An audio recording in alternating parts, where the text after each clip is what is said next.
Welcome to the Savvy Shopkeeper Retail Podcast. I'm your host, Kathy Cruz. Just like you, I'm an independent retail business owner. I love the home decor and gift boutique I co-own with my sister, but I don't want it to consume me or my life. Join me each week as I share lessons learned, helpful tips, and valuable information for your retail business and life. Whether you're buying your products or making your products, whether you're a $25K business or a $2.5 million business, I'm on a mission to help indie retailers work less, profit more, and grow. Let's get started on today's episode. Welcome to episode 114 of the Savvy Shopkeeper Retail Podcast. How retailers can raise prices confidently. I'm your host, Kathy Cruz. Well, today's episode is probably going to be a little bit longer than usual, but next week's episode is fun and super short, so I feel good about this one being longer. This one is important, and I'm going to skip any fluff, although I don't think I normally do much fluff. And I'm just going to dig right in. So one of my values for Savvy Shopkeeper is to empower shopkeepers, especially women, to pay themselves, to charge what they're worth, to kick fear to the curb when it comes to raising prices. And if you've been listening to this podcast from the beginning or even just binged some of it recently, you probably know this already. Yet in some ways, I wasn't doing this myself. I try to be as transparent as possible on this podcast. I share wins, I share losses, I share plenty of mistakes and lessons learned. I am not the hero here. Hopefully I don't come across like the hero. I like to view myself as your guide. And I want you to know that many things you experience, I experience too. Women generally genuinely want to help and be good to people. That's in quotations, good to people. And we think helping is keeping our prices low. Or equally as bad, we want everyone to like us, our products and our stores, our online shops, whatever it is that we do. We're just people pleasers. We tend to make helping and or people pleasing the priority over ourselves and our businesses. I know this. I talk about it. I coach shopkeepers through this. But in one area of my business, I didn't want to admit I was doing this myself. More on that in a bit, of course. The one thing that I do want to talk about before I get started on this episode and before I share the rest of my story is that we all see inflation on the horizon. Actually, we're probably past the horizon. We all see this now in our personal lives, right? We're paying more for products, more for services, more for things that we used to order online, in person, in stores regularly. And this has all happened since the pandemic hit. We're all seeing it. I don't know of anyone who isn't seeing it. And as retailers, we can't hide from this. It's reality. The more we hide, the more we risk hurting our businesses. So let's go ahead and get started on this episode. First, I want to start off by sharing some signs that indicate you may want to raise your prices. And the emphasis is on the word want, because I never want to tell anyone that they need to do something, that they should do something. That's for you to determine. If you're happy with your pricing, if you're happy with your margins and your overall profit, this episode most likely won't apply to you, and that is fantastic. But if you struggle here, definitely keep listening. Actually, either way, keep listening. Okay, so the first one that I want to talk about are signs that you may want to raise your prices with services. So one, you feel resentment. Most likely it's against the customer who booked the service. That's who you feel the resentment towards. It doesn't mean that they deserve it, but you feel some sort of resentment for all the people or some or many of the customers who are booking a particular service with you. Number two is the service feels exhausting and you're wondering why you keep offering it. Number three is you know you're taking a loss on the service, or it isn't a high enough margin to make it worth your time or effort, and you're simply afraid to do anything about it. So if you're listening to this, some of you might be listening to this and thinking, well, duh, Kathy, this is a no-brainer. But the brain is an incredible organism. And if this is happening to you, what happens is the brain disguises what is really going on. Our brain, our thoughts, it will add layers of guilt or fear. And we're so consumed with these thoughts that we may not see that the simple solution is raising prices, something as simple as that. We just don't see it. We're kind of stuck. We get stuck in these ruts or stuck in this like negative thinking or stuck in the layers of guilt and the fear. And that's what actually keeps us from moving forward or seeing some of the solutions or what could help in these situations.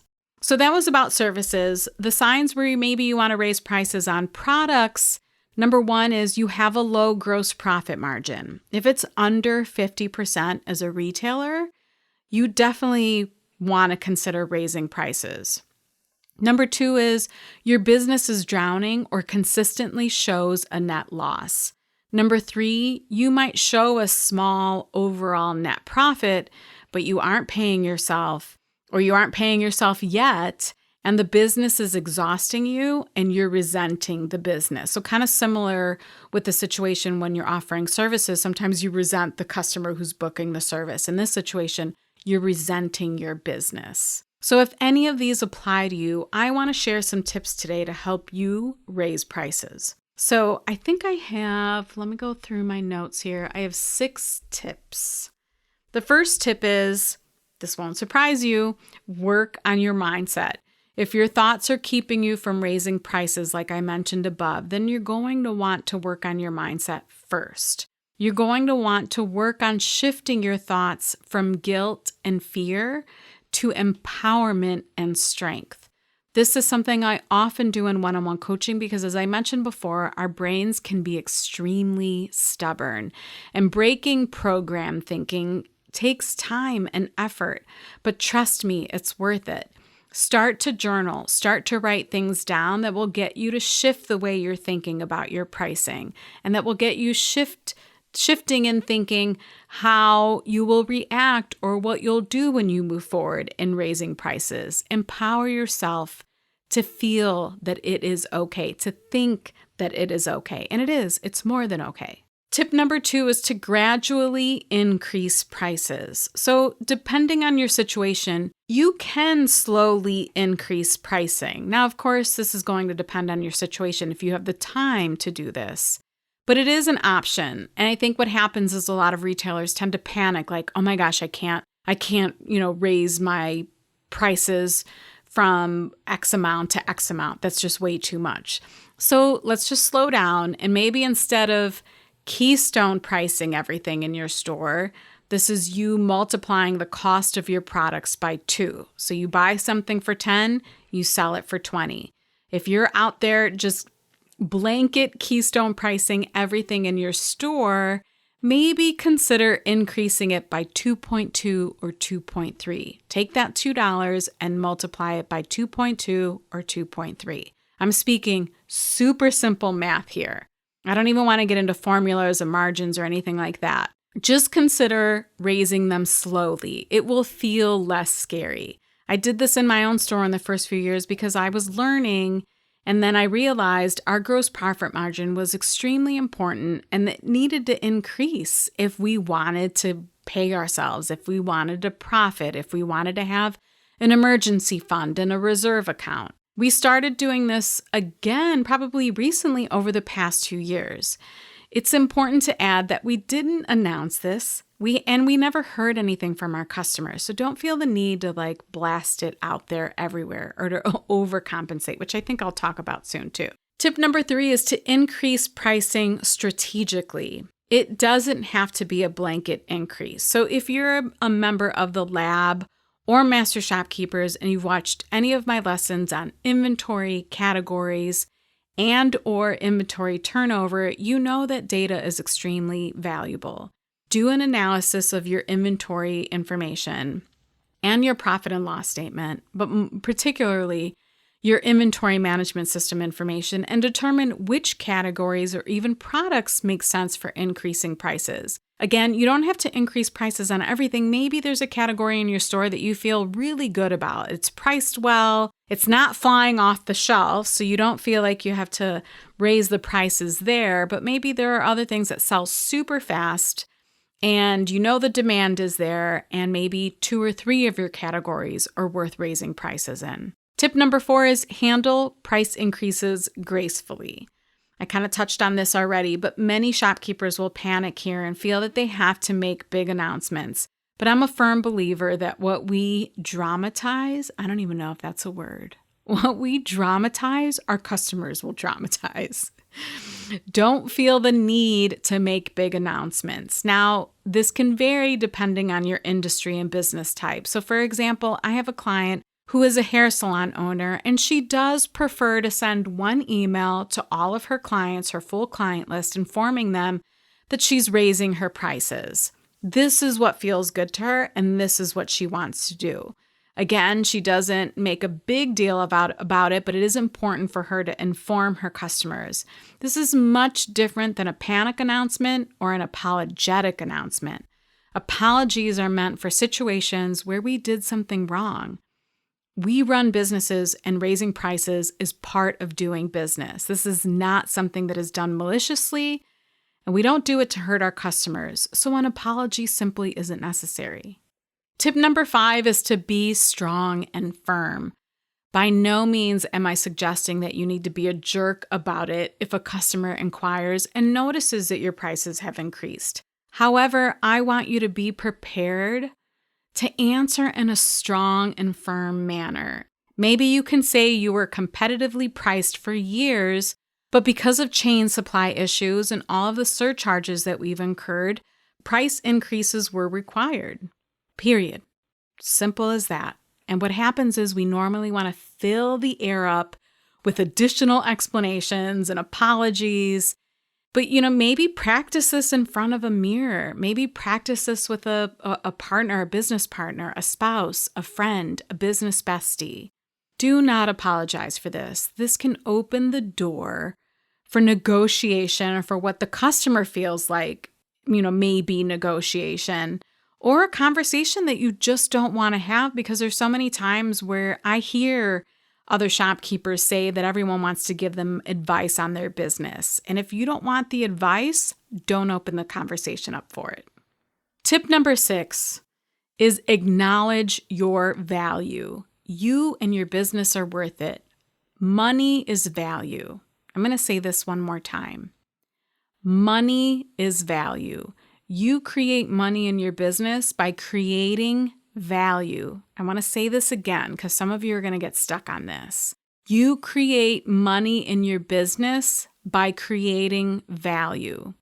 Value is provided beyond the actual products you sell and through the services you provide. And I think oftentimes retail store owners focus on the products and only the products. Like that's the only thing that's of value in our stores, but there's so much more that's valuable. So I'm going to list some things that you may not realize, tangible, intangible. The ambiance in your store has value. The excellence in terms of the touches of customer service you provide have value. The kind conversations and the safe space you give your customers. Maybe the fun environment you create. If you're a super fun store, if you're a candy store and the kids come in, or a toy store and they love it, that has value. The beautiful branding in your store. There are some of you who that alone is a gorgeous experience for someone who walks in and appreciates it. That has value. Last but not least, your level of expertise and professional advice. We all have this, even if you don't provide a service, and this can be hard to see for product-only businesses. But all of this, everything I just mentioned, matters. It has value. Stop researching online for the products you sell and pricing, looking for pricing that other people are selling it for so that you can compete. So many of our customers don't bargain hunt, and they see the value in shopping small. Amazon or Walmart can't touch me. I'm going to make a meme with this. Amazon or Walmart can't touch me, and they can't touch you. They can never be us because of all of the things I just listed. And on a side note, for the furniture flippers, because I relate to you, I know so many of you often feel guilty for charging 5 to 10x for furniture that you grabbed from curbside, that you garbage picked, that you thrifted at a super low price. You feel guilty for raising your prices that much, but do not discount your effort, time, and talent. Again, this all has value too. If you were to track your time, give yourself an hourly rate of $50 an hour, minimum, you should be doing this as a furniture painter. You'll see what the price really should be on that piece of furniture that you're selling. So please, please stop this. Do not feel guilty for putting value and effort in your expertise and giving love to those furniture pieces. Don't discount that. Okay, I'm going to get off my rant here. This also leads me to a conversation we had in the Shopkeepers Lab recently. So if you're a bit of a frugal Franny, sorry if your name is Fran or Franny, I do not mean to insult you, and you think people won't buy if you raise your prices, or they won't pay for shipping because you don't pay for shipping and you're always looking for the bargains, then listen to what this lab group member said, who is, by the way, a maker. She hand makes her products. She is not a brick and mortar store owner. Yes, we have lots of makers in our group. We have a wide variety of shopkeepers in our memberships. But she said, once I realized that I am not my customer, pricing has become much easier.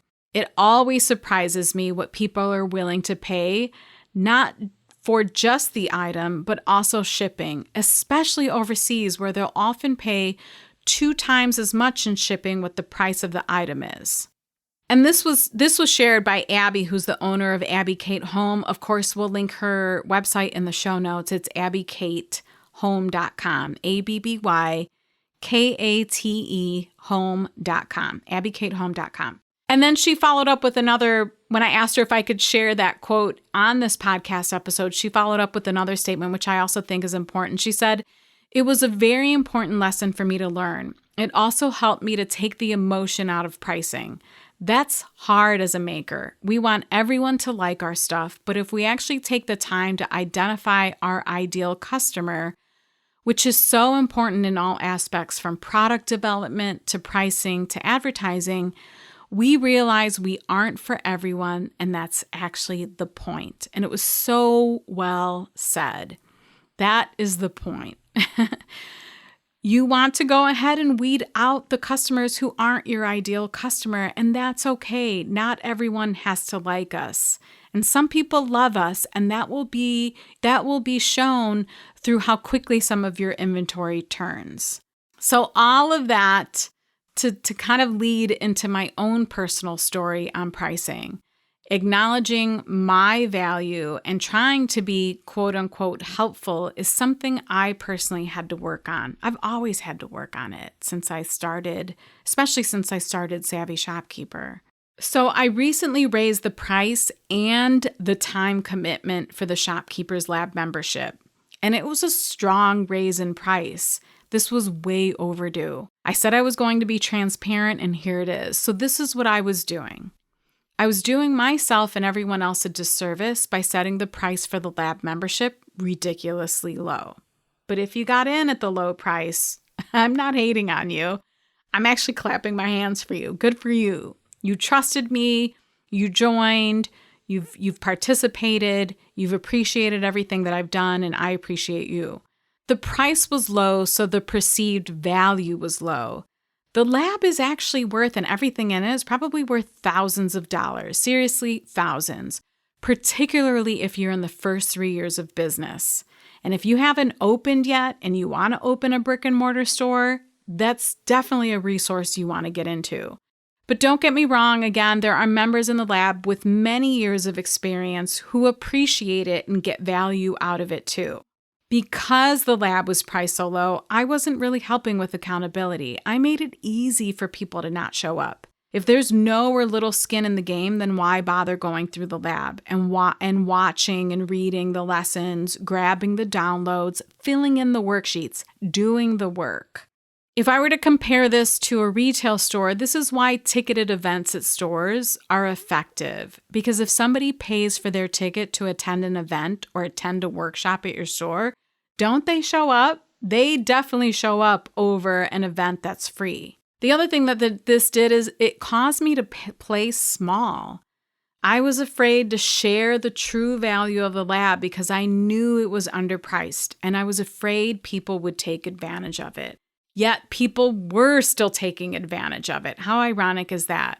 Actually, it's not ironic at all. I had big brands trying to join for market research, and I won't share who they were. I had people joining to binge the content, and they would binge it in a month and then leave. With this, I want to add that I have lab members who do show up. I just said this, but I want to say it again because it's important. Who take in the content, who do the work, who appreciate what I do, who take their businesses and their investment in the lab seriously.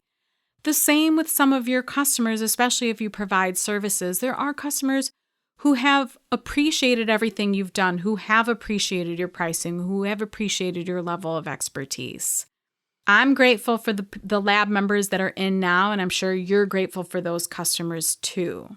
But I'm sharing all of this with you so you can see what low pricing can do, or what it did to me, and what it often does to retailers too. Now, I understand that this is an example from an online service-based business, but this happens in all businesses, including retail. So stop undervaluing you. Stop undervaluing the experience you offer and your expertise. All retailers have expertise, whether you realize it or not. Setting boundaries in our businesses is extremely important, and pricing is actually an example of a boundary. So my boundary is now telling retailers, if you're in this, you're really in this, because now the lab is a yearly membership, not month to month. You take your business as seriously as I take mine. My boundary is now telling retailers that there is serious value in the lab, and there is. It's everything I wish someone would have offered me when I started. It can shave years off your journey, all while giving you access to an incredible community of fellow shopkeepers. Kind, respectful, supportive, helpful. And this year, the value in the lab will be increasing even more. And I have so much to share on this, but I'm saving that for later. My boundary is now telling retailers and myself that my time, my effort, and my expertise is worth something. I haven't dedicated countless hours in 6 years to Savvy Shopkeeper for nothing. I can be helpful and charge its worth at the same time. My boundary is now telling retailers that if you're ready to boss up, show up, and do the work, this membership is for you. And if you do, you can work less, profit more, and grow. My boundary is now telling big brands, and again, I won't name them, that if you want to do market research, if you listen to this podcast and you want more, then hire me or partner with me. Again, my time and my expertise is worth something. My boundary is now validating that what I preach, I practice. I am walking the walk and I am talking the talk. I just got goosebumps saying that, so I know I'm on the right track. If I circle back to the beginning of this episode, I mentioned one of my values. I spent some time working on this at the beginning of 2022, setting values for Savvy Shopkeeper, for the business, for me, for my customers. It's my North Star of sorts, and maybe I'll do an episode on this topic too, because I think all businesses can do this, and it really gives you a good sense of your purpose and your why. Nevertheless, one of my 5 core values is to empower shopkeepers to value themselves, their businesses, and their zone of genius so that they can profit and pay themselves. And I hope this episode does just that. If it's time for you to raise your prices, go raise them confidently. I hope this podcast episode has helped you to realize that it is more than okay and that it might take a little bit of work, whether it's in your mind or whether it's in your inventory systems, wherever it may be. But I hope this podcast episode empowers you to do that. To see the show notes to this episode, visit savvyshopkeeper.com/episode 114. That's savvyshopkeeper.com/episode 114. Until the next episode, and it's going to be a fun one, be savvy and boss up.